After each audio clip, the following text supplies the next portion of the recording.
Thousands of villagers fled to the Turkish border on Thursday after Islamic State militants seized about 20 villages in Syria's Kurdish region in the north. Turkish security forces blocked their attempt to cross and seek shelter among their brethren. Turkish soldiers clashed with local Kurds who had come to help their relatives from Syria. The people on the other side in Syria are our cousins, aunts, etc. They are running away from war and they came here to seek shelter. Until now, nobody came here to let them in.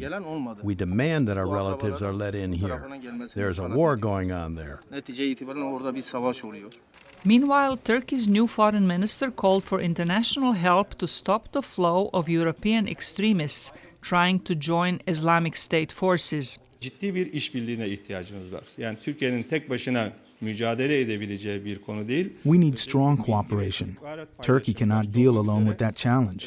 In particular, our partners in Europe and also the United States are very important. And today we want to intensify our cooperation with Germany. 15 suspected IS supporters were arrested in Australia this week.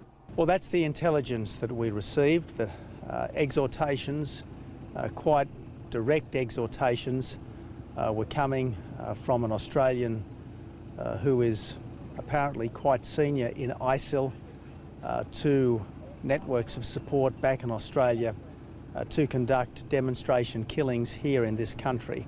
The United States is conducting air raids on militant positions in Iraq and said it will extend them to Syria if necessary.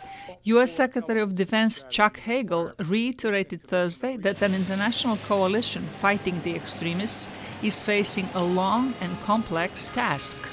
This effort will not be easy. This effort will not be brief. This effort will not be simple. We are at war with ISIL, just as we are at war with al-Qaeda.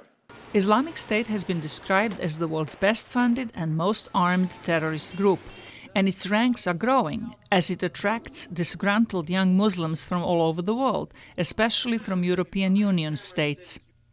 Hagel said the air raids must be combined with political progress in the region and that the coalition must have effective partners on the ground in Iraq and Syria for a decisive defeat of the militants.